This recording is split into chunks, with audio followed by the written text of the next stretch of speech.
आज के इस वीडियो में कक्षा 10 के विज्ञान पेपर हल के बारे में बताया जाएगा। इस पेपर को यदि आप सभी विद्यार्थी तैयार कर लेते हैं तो आपको बोर्ड पेपर में कोई भी डर नहीं रहेगा और आपका पेपर बहुत ही अच्छा बीतेगा। तो इसलिए आप सभी विद्यार्थी इस वीडियो को पूरा देखिए और एक एक प्रश्न को तैयार करके बोर्ड पेपर परीक्षा देने जाइएगा। तो पहला जो क्वेश्चन है, उत्तल दर्पण से प्रतिबिंब सदैव बनता है। उत्तल दर्पण से प्रतिबिंब सदैव बनता है, कहाँ पे बनता है? तो इसमें चार ऑप्शन दिए गए हैं। तो पहला इसमें ऑप्शन क्या सही हो जाएगा? तो सी वाला, ध्यान देंगे इसमें सी वाला ऑप्शन सही होगा। ध्रुव तथा फोकस के बीच में उत्तल दर्पण से प्रतिबिंब सदैव बनता है। इसमें सी वाला ऑप्शन क्या है? सही है।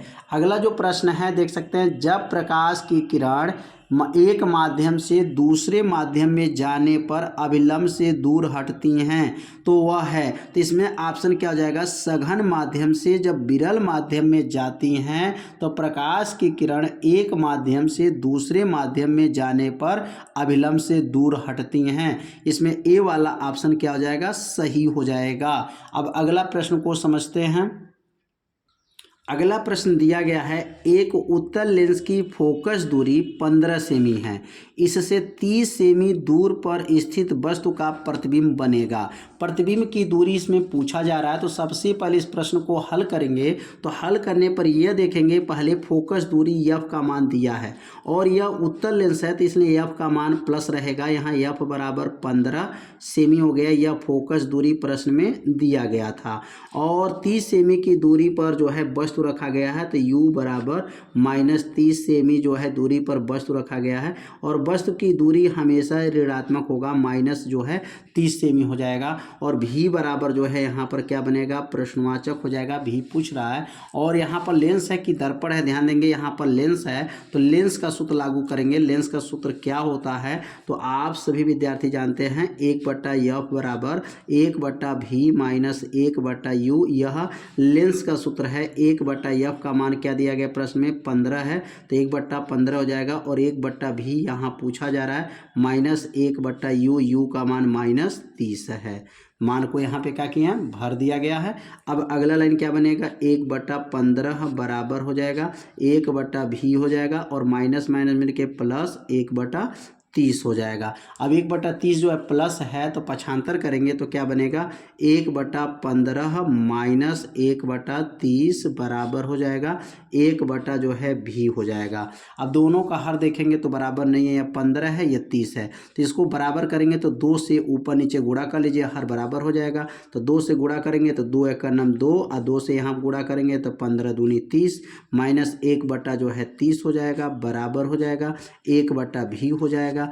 2 में से 1 घटा दीजिए तो 2 में से 1 जाएगा, 1/ क्या बनेगा? 30 बराबर हो जाएगा 1/v और यहाँ गुणा कर लेंगे तो v v बराबर 30। तो यहाँ पर v का मान क्या आ गया? 30 सेमी आ गया। तो इसमें 30 सेमी ऑप्शन वाला देख लेंगे इसमें कौन सही होगा। 30 सेमी यह आंसर आ चुका। तो कैसे हल किया गया, एक एक लाइन जो है आप लोग अच्छे से समझ लिए होंगे। यदि आपको समझ में नहीं आया होगा तो वीडियो को एक बार और देखिएगा, जिससे आपको अच्छे से समझ में आ जाएगा।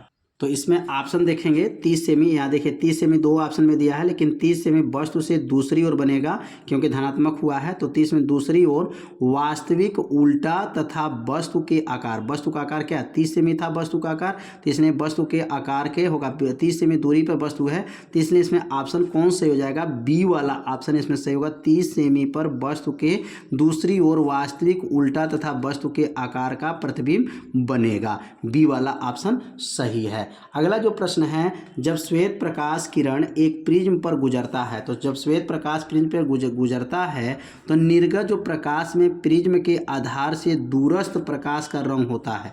तो जो दूरस्थ प्रकाश का रंग कौन होता है? तो प्रिज्म पर जब श्वेत प्रकाश किरण गुजारते हैं तो उसमें 7 रंग की पट्टी दिखाई देता है। उसमें सबसे अधिक अगर देखा जाए तरंगदैर्ध्य किसका होता है तो लाल रंग का तरंगदैर्ध्य सबसे अधिक होता है और बैगनी रंग का तरंगदैर्ध्य सबसे कम होता है। तो यहाँ पर जो है दूरस्थ रंग मतलब बहुत दूर से रंग जो दिखाई देता है वह लाल होता है। इसमें ए वाला ऑप्शन क्या हो जाएगा? सही हो जाएगा। ए वाला ऑप्शन जो है सही, लाल वाला जो है ऑप्शन क्या है? सही है। तो ए ऑप्शन क्या आ गया? सही। अगला क्वेश्चन है, एम्पियर सेकेंड किसका मात्रक है? तो एम्पियर सेकेंड, ध्यान दीजिएगा। अब एम्पियर सेकेंड का एम्पियर का मतलब हो जाएगा आई और समय का मतलब हो गया टी, ये हो गया आई टी। तो आई टी किसका सूत्र होता है? क्यू का होता है, और क्यू बराबर होता है आई टी होता है। तो इसका मतलब क्यू का नाम क्या? आवेश है। तो आवेश का सूत्र हो जाएगा, क्योंकि आवेश का सूत्र क्या होता है? धारा गुणे समय एम्पियर सेकेंड है। तो इसलिए इसमें सूत्र कौन हो जाएगा? किसका मान हो जाएगा? आवेश का। सी वाला ऑप्शन इसमें क्या हो जाएगा? सही हो जाएगा। अब अगला प्रश्न को देखेंगे, इसमें सी वाला ऑप्शन क्या है? सही है। अब अगला प्रश्न दिया गया, एक सेल से R1 तथा R2 दो प्रतिरोध के तार समांतर क्रम में जोड़े जाते हैं। यदि प्रवाही धारा I1 तथा I2 एवं प्रति सेकंड उत्पन्न ऊष्मा H1 तथा H2 है तो ऊष्माओं का अनुपात होगा। तो इसमें आपको सॉल्व करना पड़ेगा। इसमें क्या क्या मान दिया गया है? तो टाइम दे दिया गया है और इसमें ऊष्मा का मान पूछा जा रहा है। तो यहाँ पर सूत्र हो जाएगा H बराबर, सूत्र क्या होता है? तो H बराबर पढ़े हैं V² T बटा आर होता है। यह सूत्र किसका है? ऊष्मा का सूत्र होता है। अगर इसमें टाइम 1 दे दिया गया है तो यहाँ पर मान क्या लिखेंगे? अगला जो स्टेप बनेगा क्या लिखेंगे यहाँ पर? H1 बटा क्या हो जाएगा? H2 अगर निकालेंगे तो क्या बनेगा? V², टाइम का मान 1 हो जाएगा, बटा R है तो R1 हो जाएगा, बटा फिर इसी प्रकार अगला लाइन बनेगा V² गुणे टाइम का मान 1 है, बटा R2 हो जाएगा। तो यहाँ पर क्या बनेगा? अगला लाइन H1 बटा H2 हो जाएगा, बराबर। अब यहाँ पर देखिए V², ये V² रहेगा क्योंकि इसमें समान है। आप कैसे जाने समान है? तो यह लिखा गया समांतर क्रम में विभवांतर का मान समान होता है, धारा का मान समान नहीं होता है। देखिए धारा I1 I2 लिखा गया है, प्रति सेकंड टाइम है, ऊष्मा पूछा जा रहा है। तो यहाँ पर जो है मान रखें V² T बटा R है, तो V² गुणे T का मान 1 है, प्रति सेकंड है R1, V² गुणे T का मान 1 है, R2 हो जाएगा। अब यहाँ पर V में गुणा करेंगे तो क्या बनेगा? V² बटा R1 और नीचे क्या बनेगा? V² बटा क्या हो जाएगा आपका? R2 हो जाएगा। जो नीचे है, अब देखिए हम जो नीचे सबसे ऊपर कर देंगे या बीच में आ जाएगा, बीच में पक्षांतर हो जाएगा तो क्या बनेगा? H1 बटा H2 बराबर हो जाएगा V² R2 बटा, और नीचे क्या हो जाएगा यहाँ पर? V² R1 हो जाएगा। कौन सा कट जाएगा इसमें से? V² से V² कट जाएगा, क्या बचेगा? H1 बटा H2 बराबर क्या हो जाएगा? R2 बटा R1 हो जाएगा। तो इसमें ऑप्शन चेक कर लेंगे कौन सही हो जाएगा। तो H1 बटा H2 R2 बटा या R1 जो है, देख लीजिए यहाँ पर ऑप्शन H1 बटा H2 R2 बटा R1, H1 बटा H2 R2 बटा R1, इसमें 6 वाला में जो है ए वाला ऑप्शन क्या हो जाएगा? सही हो जाएगा। ए वाला ऑप्शन क्या है? सही है। इसमें ये वाला ऑप्शन सही लग जाएगा। अगला जो दिया गया है, चुंबकीय क्षेत्र की तीव्रता का मात्रक होता है। तो चुंबकीय क्षेत्र का तीव्रता का मात्रक यदि निकालना चाहते हैं तो चुंबकीय क्षेत्र का तीव्रता का पहले सूत्र लिखेंगे। चुंबकीय क्षेत्र का तीव्रता का सूत्र क्या होता है? तो पढ़े हैं, F बराबर क्या होता है? F बराबर होता है IBL होता है, या IBL साइन थीटा होता है। इसमें B का मान अगर निकालना है तो क्या लिखेंगे? IBL बराबर F हो जाएगा, और B को यहाँ रोक देंगे तो IL नीचे जाएगा, तो F बटा क्या बनेगा? IL हो जाएगा। तो B का अगर मात्रक निकालते हैं, B का नाम क्या है? चुंबकीय क्षेत्र का तीव्रता है, और B का मात्रक क्या हो जाएगा? तो इधर बनेगा F का मात्रक क्या है? न्यूटन हो जाएगा, न्यूटन हो गया, प्रति हो जाएगा। I का मात्रक क्या है? एम्पियर हो जाएगा, और लंबाई का मात्रक क्या है? मीटर है, तो लंबाई का मात्रक मीटर हो जाएगा। तो मात्रक क्या बना? न्यूटन प्रति एम्पियर मीटर। अब देखिए F बराबर IBL होता है, तो IBL बराबर F लिख सकते हैं। B बराबर, B को रोकेंगे, IL नीचे चला जाएगा क्योंकि गुणा है तो भाग बनेगा।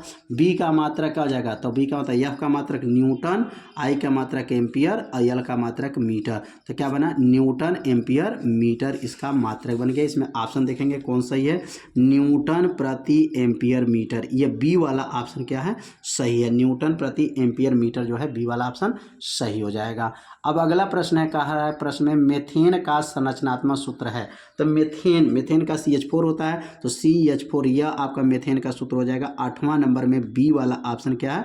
सही है। निम्नलिखित में सजातीय श्रेणी है, तो सजातीय श्रेणी किसे कहते हैं? जिसमें CH2 का अंतर होता है वह सजातीय श्रेणी होता है। तो यहाँ पर B वाला ऑप्शन देखेंगे, यहाँ पर B वाला ऑप्शन क्या है? CH4 और C2S6। अगर कार्बन में से 2 कार्बन घटेगा, 1 कार्बन, हाइड्रोजन 6 में से 4 घट गया 2, CH2 का जिसमें अंतर रहेगा, इसमें B वाला ऑप्शन क्या हो जाएगा? सही हो जाएगा। इसमें B वाला ऑप्शन जो है सजातीय श्रेणी है, क्योंकि सजातीय श्रेणी किसे कहते हैं? जिसमें CH2 का अंतर हो उसको सजातीय श्रेणी कहते हैं। लेड नाइट्रेट का रासायनिक सूत्र है, लेड नाइट्रेट का रासायनिक जो सूत्र होता है इसमें क्या हो जाएगा, ए वाला ऑप्शन सही हो जाएगा, PbNO3 का ट्वाइस। ये PbNO3 इसमें जो है 10वां वाला में जो ए वाला ऑप्शन सही हो जाएगा। अगला शुद्ध जल का pH मान होता है, तो शुद्ध जल का pH मान कितना होता है, तो शुद्ध जल का pH मान 7 होता है। तो उम्मीद करते हैं यह आप लोगों को अच्छे से समझ में आ रहा होगा। अब अगला प्रश्न को समझते हैं। एंटीमनी, अब एंटीमनी है, एंटीमनी क्या है, धातु है, अधातु है, उपधातु है, मिश्र धातु है। तो एंटीमनी जो होता है उपधातु होता है। इसमें सी वाला ऑप्शन क्या हो जाएगा, सही हो जाएगा। अगला जो दिया गया CH3 COOH C2H5OH, मतलब एस्टिक अम्ल जब एथिल एल्कोहल से क्रिया करता है तो क्या बनता है, तो एस्टर बनता है। एस्टर का सूत्र क्या हो जाएगा, CH3 COOH C2H5। इसमें जो है सी वाला ऑप्शन क्या हो जाएगा, सही हो जाएगा। इसमें सी वाला ऑप्शन क्या हो जाएगा, सही है। CH3 COO C2H5 होता है। यह जो है एस्टर का सूत्र हो जाएगा और एस्टर बनता है तो यहाँ पर एस्टर लिखा जाएगा। कौन सा, इसलिए इस अभिक्रिया का नाम क्या होता है, एस्टरीकरण अभिक्रिया भी इसको कहा जाता है। अगला प्रश्न है दिया गया है, अगला प्रश्न दिया गया आ गया बायोलॉजी का। कोशिकी प्रक्रम में ऊर्जा मुद्रा है, कोशिकी प्रक्रम में वो जो है ऊर्जा मुद्रा किसको कहा जाता है, तो ATP को कहा जाता है। इसमें बी वाला ऑप्शन क्या है, सही है, ATP हो जाएगा। पीतरस स्रावत होता है, पीतरस कहाँ पर स्राव होता है, तो पीतरस जो होता है यकृत में स्राव होता है। बी वाला ऑप्शन क्या हो जाएगा, सही हो जाएगा।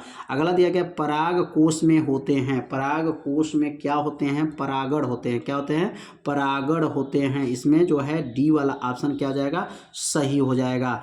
पत्तियों पर कलियां विकसित होती हैं, पत्तियों पर कलियां जो विकसित होती हैं तो क्या हो जाएगा, ब्रायोफिलम। क्या हो जाएगा, ब्रायोफिलम हो जाएगा। इसमें सी वाला ऑप्शन क्या हो जाएगा, सही हो जाएगा। ब्रायोफिलम जो था पत्तियों पर कलियां विकसित होती हैं। एक लिंगी फूल का उदाहरण होता है, एक लिंगी फूल का जो उदाहरण पपीते का फूल होता है। इसमें ए वाला ऑप्शन क्या हो जाएगा, सही हो जाएगा। एक स्वस्थ मनुष्य में स्वास्थ्य समान रक्तदाब क्या होता है, तो 120/80 होता है, मतलब 120/80। इसमें बी वाला ऑप्शन क्या हो जाएगा, सही हो जाएगा। अगला प्रश्न है, निम्नलिखित में कौन सा आहार जो है श्रृंखला का निर्माण करता है, तो इसमें आहार जो है श्रृंखला का निर्माण करने वाला कौन है, तो इसमें ऑप्शन जो हो जाएगा घास, घास, बकरी और मानव। घास के बाद बकरी, घास को कौन खाएगा, बकरी, बकरी मानव। तो इसलिए इसमें बी वाला ऑप्शन क्या हो जाएगा, सही हो जाएगा। तो उम्मीद करते हैं इसमें 20 बहुविकल्पी प्रश्नों को जो है बताया गया। यह 20 बहुविकल्पी प्रश्न आपको कैसा लगा, एक बार जरूर कमेंट कीजिएगा। अब अगला प्रश्न जो है 21 वाले प्रश्न को समझते हैं। एक उत्तल दर्पण से 25 सेमी दूर रखी वस्तु का प्रतिबिंब वस्तु के लंबाई का आधा बनता है। तो दर्पण से प्रतिबिंब की दूरी बताना है और दर्पण की फोकस दूरी ज्ञात कीजिए। और ये 4 नंबर का जो है यह क्वेश्चन है। अब 4 नंबर वाले क्वेश्चन को हल करके आपको बताया जाएगा। तो अब यहाँ पर देख सकते हैं उत्तल दर्पण से 25 सेमी दूर, तो u बराबर जो है -25 सेमी। वस्तु की दूरी सदैव माइनस लेते हैं, u बराबर -25 सेमी हो गया। और दूर रखी वस्तु का प्रतिबिंब वस्तु के लंबाई का आधा, m बराबर 1/2 हो जाएगा, आधा हो गया। और v बराबर पूछ रहा है कि मतलब यहाँ पर प्रतिबिंब की दूरी पूछा जा रहा है और फोकस दूरी भी पूछा जा रहा है, यह बराबर प्रश्नवाचक। यम का सूत्र क्या होता है, उत्तल दर्पण में रेखीय आवर्धन का सूत्र क्या होता है, तो उत्तल दर्पण में रेखीय आवर्धन का सूत्र पढ़े हैं, यम बराबर -v/u होता है। यम का मान कितना है, तो यम का मान 1/2 हो जाएगा, -v उतर जाएगा, u का मान -25, तो -25 प्रश्न में दिया गया था, माइनस से माइनस कट जाएगा, 1/2 v/25, 25 से का नाम 25, 2 में भी का गुणा करिए 2v बराबर 25 हो जाएगा।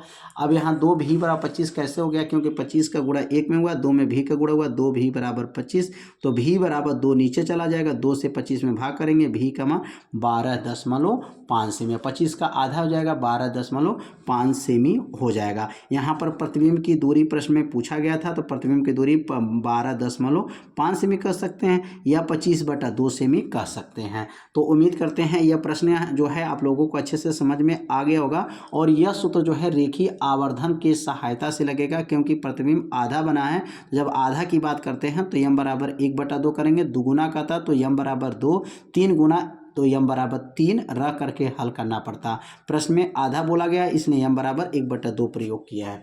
अब यह दर्पण है, दर्पण की सहायता से फोकस दूरी भी पूछा जा रहा है। तो फोकस दूरी का सूत्र क्या होता है, 1/f बराबर 1/v प्लस 1/u।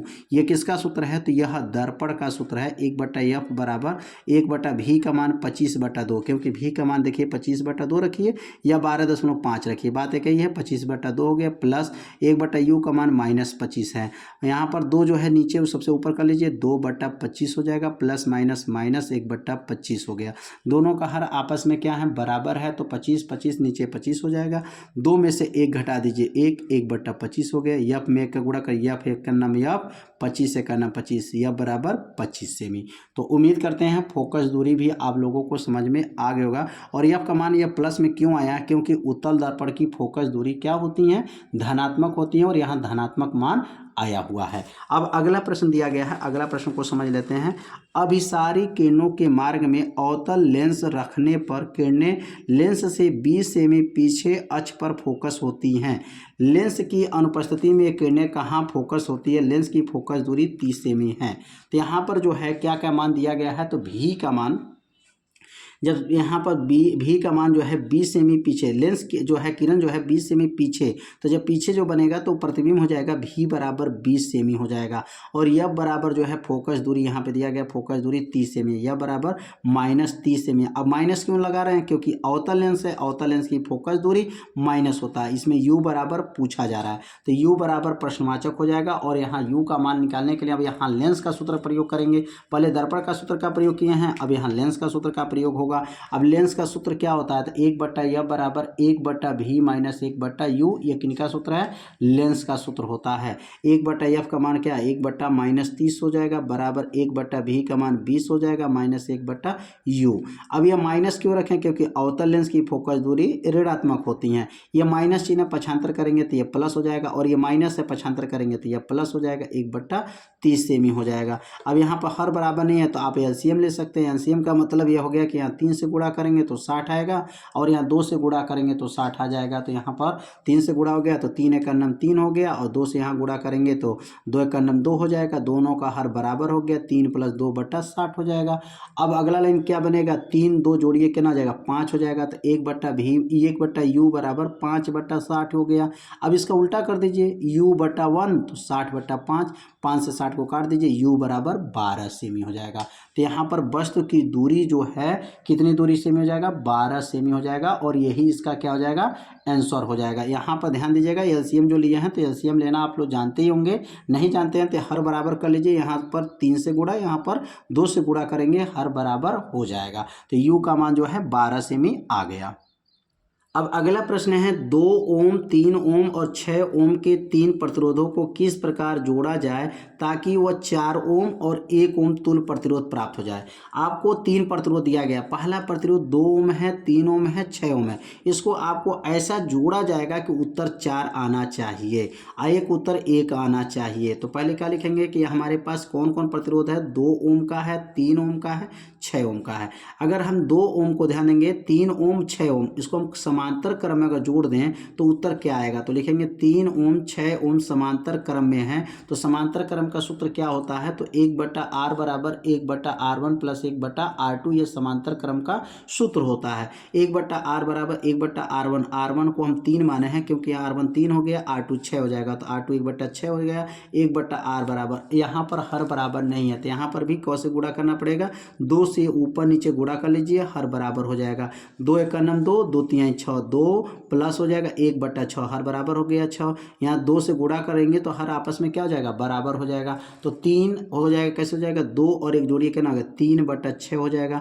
इसका उल्टा कर दीजिए, तो उल्टा करेंगे तो r/1 हो जाएगा, 6/3 हो गया, 3 दूना 6, r का मान 2 आ गया। तो यहाँ पर 6 ओम और 3 ओम को जब ले करके चले हैं तो हमारे पास तुल्य प्रतिरोध 2 ओम आ गया है। अब 2 ओम आ गया और 2 ओम पहले से बचा हुआ था, देख लेंगे ऊपर 2 ओम जो है ये बचा हुआ हुआ है, तो 2 ओम और 2 ओम मिल करके किस क्रम में जोड़ दे कि 4 ओम बन जाए। 4 ओम हमको उत्तर लाना है, तो 2 ओम तो तुल्य प्रतिरोध नीचे आया और 2 ओम पहले से बाकी था, क्योंकि हमको 3 और 6 ओम लेके चले थे। तो 2 ओम को किस क्रम में जोड़ेंगे, श्रेणी क्रम में जोड़ देंगे। तो श्रेणी क्रम का तुल्य प्रतिरोध क्या हो जाएगा, अब आर डैश कर लेंगे, R1 प्लस R2 हो गया। R1 का मान 2 मानेंगे और R2 का मान 2 मान लेंगे। अब यह R1 हो जाएगा और यह R2 का कार्य करेगा, तो R1 R2 हो गया। R1 2 प्लस 2 मिलकर के 4 ओम हो जाएगा। और हमको 4 ओम लाना भी है, क्योंकि हमको ऐसा जोड़ना है कि 4 ओम बैठ जाए। तो किस किस क्रम में जोड़ा गया, 3 ओम 6 ओम को समांतर क्रम में जोड़ा गया। जो उत्तर आया वह उत्तर मान और 2 ओम पहले से था, दोनों किस क्रम जोड़ा गया, श्रेणी क्रम जोड़ दिया गया, तो आ गया 4 ओम आ गया। अब हमको 1 ओम लाना है। अब 1 ओम कैसे आएगा, तो लिखेंगे आप नीचे यहाँ पर अगला प्रश्न को लिखेंगे कि 2 ओम 3 ओम और 6 ओम किस क्रम में जोड़ दे, समांतर क्रम में जोड़ते हैं। तो उत्तर 1 आ रहा है कि नहीं आ रहा, चेक करते हैं। तो 1/r बराबर 1/r1 plus 1/r2 plus 1/r3, ये सूत्र है किस क्रम का, समांतर क्रम का। 1/r1 2 हो जाएगा, 1/r2 3 हो जाएगा, 1/r3 6 हो जाएगा। 2 3 6 का एलसीएम लेंगे तो 2 3 6 का एलसीएम 6 हो जाएगा। 2 का पहाड़ा पढ़िए 6 आ जाए तो 2 तिहाई 6 3 बार में, 3 दूना 6 2 बार में, 6 एक अन्नम 6 तो 6 एक बार में आ गया है। तो यहाँ पर एलसीएम ले लिए 6 हो गया, 3 2 5 1 6, 6/6 हो जाएगा। अब यहाँ पर जो है उल्टा कर दीजिए, r/1 r हो जाएगा, 6 से 6 कट गया, उत्तर आ गया 1, r बराबर 1 ओम। और 1 ओम लाना भी था। तो 2 ओम 3 ओम और 6 ओम को किस क्रम में जोड़ा गया, समांतर क्रम में जोड़ा गया। तो उत्तर कितना आ गया, 1 ओम आ गया। अगला प्रश्न समझते हैं। अब अगला प्रश्न है, धारावाही चालक के कारण उत्पन्न चुंबकीय क्षेत्र किन किन कारणों पर निर्भर करता है। अब देखिए, धारावाही जो चालक के कारण उत्पन्न चुंबकीय क्षेत्र किन किन कारणों पर निर्भर करता है, यह प्रश्न किनका नियम है, तो बायो सेवरेट का नियम होता है।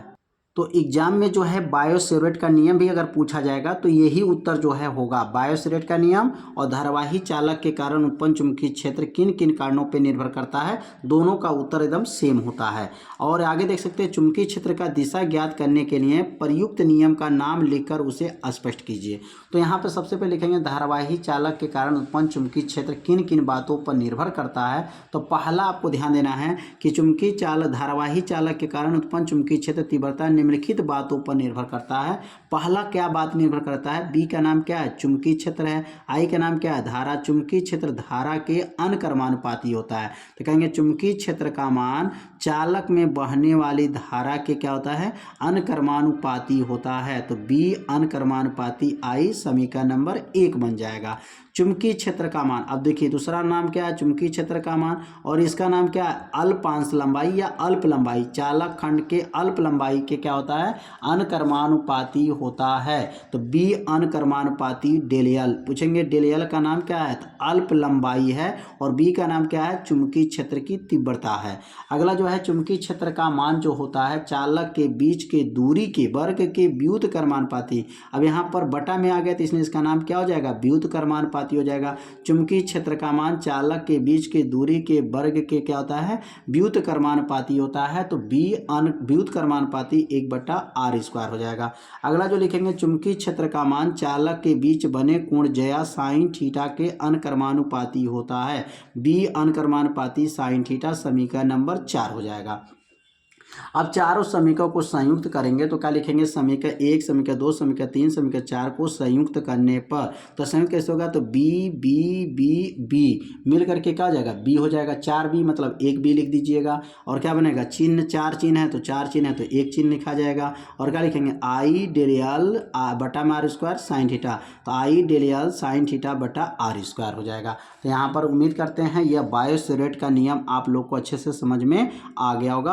और यही प्रश्न धारावाही चालक के कारण उत्पन्न चुंबकीय क्षेत्र किन किन कारणों पर निर्भर करता है। तो यहाँ पर 4 कारण था, चारों कारण को वो जो है बताया गया। अब इसमें पूछा गया था एक दिशा ज्ञात करने का नियम लिखिए। तो दिशा ज्ञात करने के लिए अगर नियम की बात करेंगे तो दक्षिणावर्त पेंच का नियम आप लोग पढ़े होंगे। मैक्सवेल के दक्षिणावर्त पेंच का नियम क्या पढ़े हैं कि यदि हम पेचकस की सहायता से दाएं हाथ को पकड़कर इस प्रकार घुमाएं कि जो नोक होता है वह धारा बहने की दिशा में चलता है, और जिस दिशा में पेंच घूमता है, जैसे आप ऐसे पकड़ करके घुमाते हैं ऐसे घुमाया जाता है, तो नोक जो होगा, नोक क्या बताता है, चालक में बहने वाली धारा बताता है, और पेंच जो होता है, जो जिधर घूमता है, अंगूठा जिधर घूमता है, वही चुंबकीय बल रेखा को दिशा प्रदर्शित करता है। तो इसमें दो प्रश्न पूछा गया था कि इसमें एक दिशा ज्ञात करने का जो है किसी जो है वैज्ञानिक का जो है नियम बताना था, तो इसमें मैक्सवेल का दक्षिणावर्त पेंच का नियम बता सकते हैं कि जब पेचकस की सहायता से जब पेचकस को अपने हाथ से कसा जाता है, दाएं हाथ को पकड़ करके कसते हैं, तो नोक जो है धारा दिखाएगा, और जिधर अंगूठा घूमता है वह चुंबकीय बल रेखा की दिशा प्रदर्शित करता है। अब अगला प्रश्न है, निम्नलिखित यौगिक का संरचनात्मक सूत्र लिखिए। अब यहाँ पर संरचनात्मक सूत्र को नाम लिखना है। ये अब एथेनोइक अम्ल का सूत्र कैसे बनेगा, तो एथेनोइक अम्ल का सूत्र बन जाएगा एच, यहाँ पर एच क्या हो जाएगा, CH3COOH होता है, तो यहाँ पर जो होता है एथेनोइक अम्ल का जो सूत्र लिखेंगे C2H5 का जो है यह संरचना सूत्र हो जाएगा। और अगला मेथेनल है, तो मेथेनल का यह सूत्र बन जाएगा। और अगला 1 क्लोरोप्रोपेन है, तो 1 क्लोरोप्रोपेन का जो संरचनात्मक सूत्र हो जाएगा 1 क्लोरो मेथेन एथेन प्रोपेन हो जाएगा। और अगला जो दिया गया है नाइट्रोमेथेन, तो नाइट्रोमेथेन का सूत्र क्या हो जाएगा, CH3NO3, ये नाइट्रोमेथेन का जो है यह सूत्र हो जाएगा। इसमें IPSC नाम नहीं लिखना है, केवल संरचना सूत्र लिखना था। तो एथेनोइक अम्ल को एथिल एल्कोहल को जो है एथेनोइक अम्ल कहा जाता है, और इसका सूत्र होता है C2H5OH होता है। तो इसमें C2H5 है और O हो जाएगा, C2H5OH हो गया, ये एथेनोइक अम्ल का संरचना है। ये मेथेनल का हो जाएगा, और 1 क्लोरोप्रोपेन का हो जाएगा। अगला प्रश्न है, विद्युत रासायनिक श्रेणी को स्पष्ट कीजिए, उसके 2 अनुप्रयोग आपको बताना है। तो लिखेंगे यहाँ पर, विभिन्न धातुओं तथा अधातुओं के मानक इलेक्ट्रोड विभव को बढ़ते क्रम पे रखने पर जो श्रेणी प्राप्त होता है उसे विद्युत रासायनिक श्रेणी कहते हैं।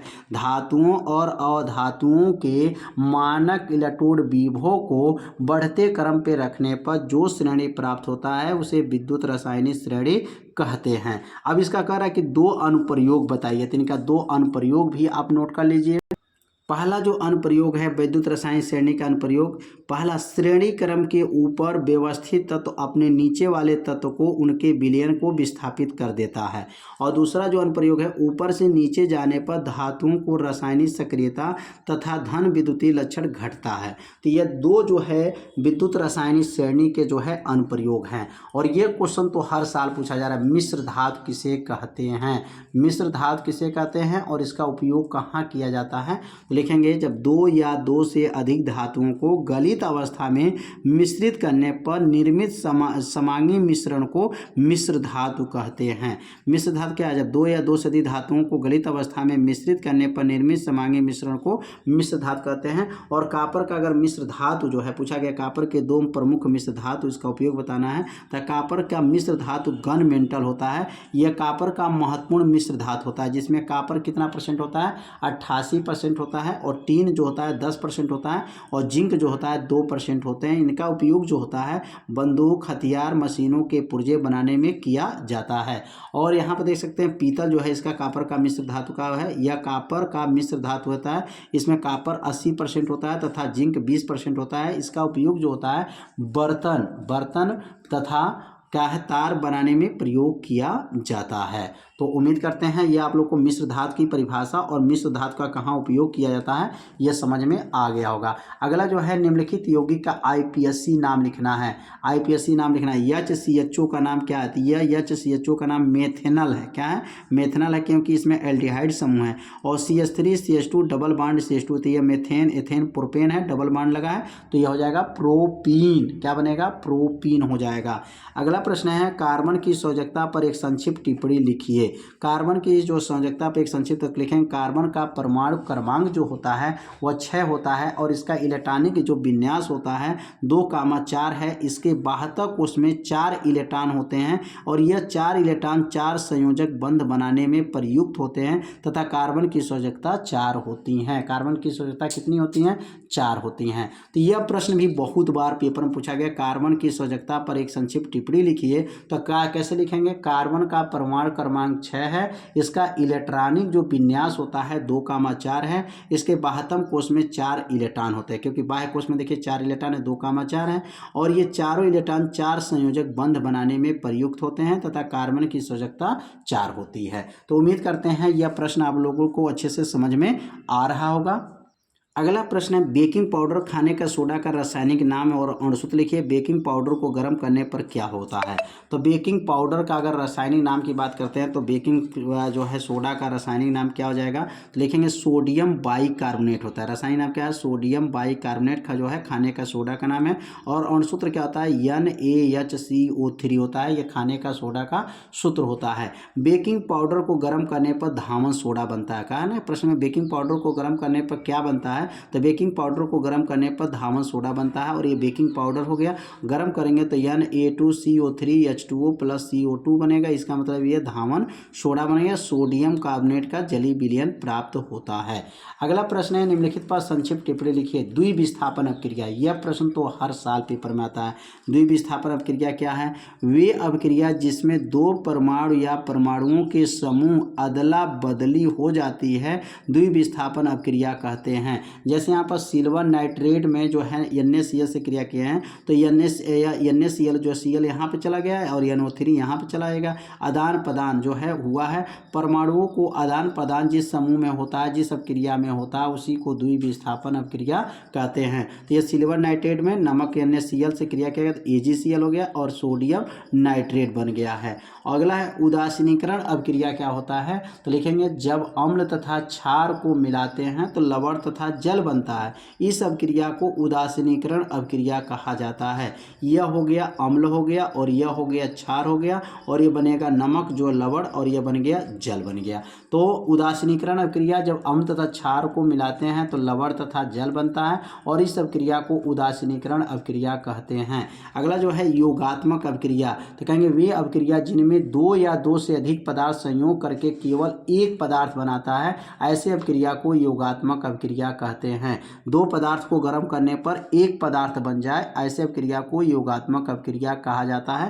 कार्बन में ऑक्सीजन जोड़े हैं तो क्या बना है? CO2 हो गया, कार्बन डाइऑक्साइड प्राप्त हो गया है। तो उम्मीद करते हैं यह पेपर आप लोगों को अच्छे से समझ में आ गया होगा। इस पेपर को अच्छे से तैयार करके बोर्ड पेपर परीक्षा देने जाइएगा। तो मिलते हैं अब अगले भाग में, तब तक के लिए जय हिंद, जय भारत।